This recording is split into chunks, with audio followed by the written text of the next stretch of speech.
The Young and the Restless spoilers.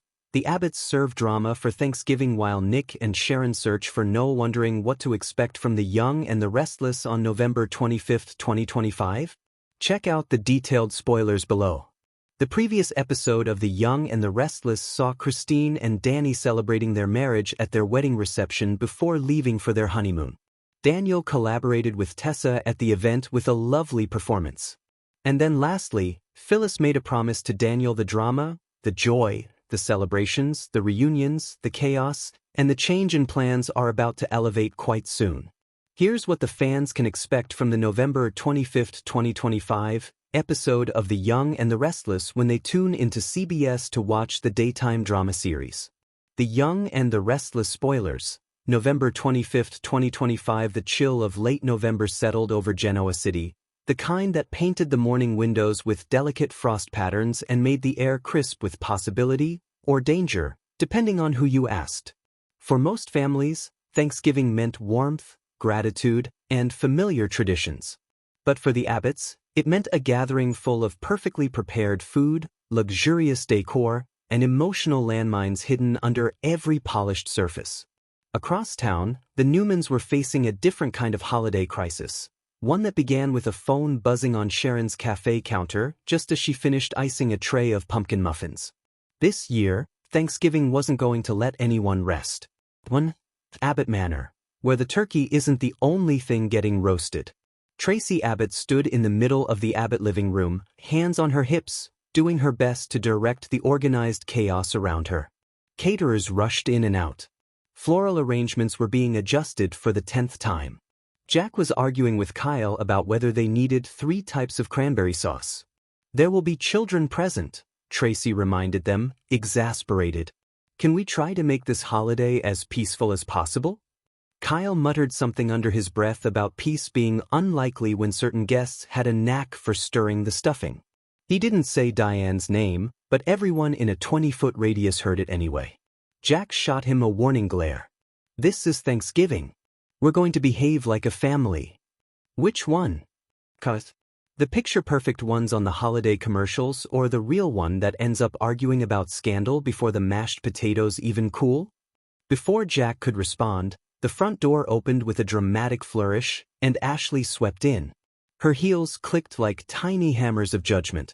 "Happy Thanksgiving," she announced, though her tone suggested she was preparing for a courtroom battle, not a family dinner. Tracy closed her eyes. "And so it begins."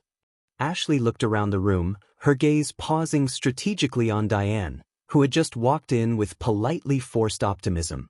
"Nice to see everyone," Diane said carefully, clutching a container of homemade rolls like a peace offering, or perhaps a shield. Ashley folded her arms. "I didn't know we needed more carbs. I thought we were already full of them." Jack stepped between them like a referee. "Ashley, Diane, not today." But the tension simmered, thick as gravy. Still, beneath all the sniping and pointed remarks, there was something else in the air. A weight. A secret. One that Jack sensed but chose not to address. "Not yet. It's going to be a long dinner," Jack murmured to himself. 2. Crimson lights. A phone call that changes everything. Sharon had just finished wiping down the counter when the phone rang. She glanced at the screen, frowning. She wasn't expecting a call from a foreign number, and certainly not one that made her stomach drop before she even answered. "Hello." The voice on the other end spoke quickly, in English tinged with a strong accent. Her heart thudded. It was about Noah. By the time she hung up, Nick had walked into the cafe. One look at Sharon's face and his expression shifted from relaxed to concerned. "What happened?" "It's Noah," Sharon whispered. "He hasn't checked into the art residency he told us he was attending. They haven't heard from him in days." Nick's jaw tightened. "Days? Why didn't anyone contact us earlier?" "They assumed he was traveling. But now they're worried." Nick ran a hand through his hair, tension radiating off him. "We'll find him. We'll figure this out." Sharon nodded, though her hands trembled. "I know he wanted space. I know he needed time for himself. But something feels wrong." Nick's instincts matched hers. "Let's start by retracing his steps. We'll call everyone. We'll book a flight if we have to. For a brief moment, the holiday bustle around them faded, replaced by the stark realization that their son might be missing. Thanksgiving had suddenly taken a dire turn. 3. Abbott Kitchen, the boiling point. Back at Abbott Manor, preparations were nearly complete. The table glimmered with polished silverware and rich autumn colors. But the kitchen was a different battlefield altogether. Ashley and Diane had managed to corner each other near the stove. "I just hope you understand that your presence here is tolerated," Ashley said sweetly, which immediately raised everyone's blood pressure. Diane smiled sharply. "I'm part of this family, Ashley, whether you approve or not." "Oh, I approve," Ashley replied. "I approve of honesty, loyalty, transparency.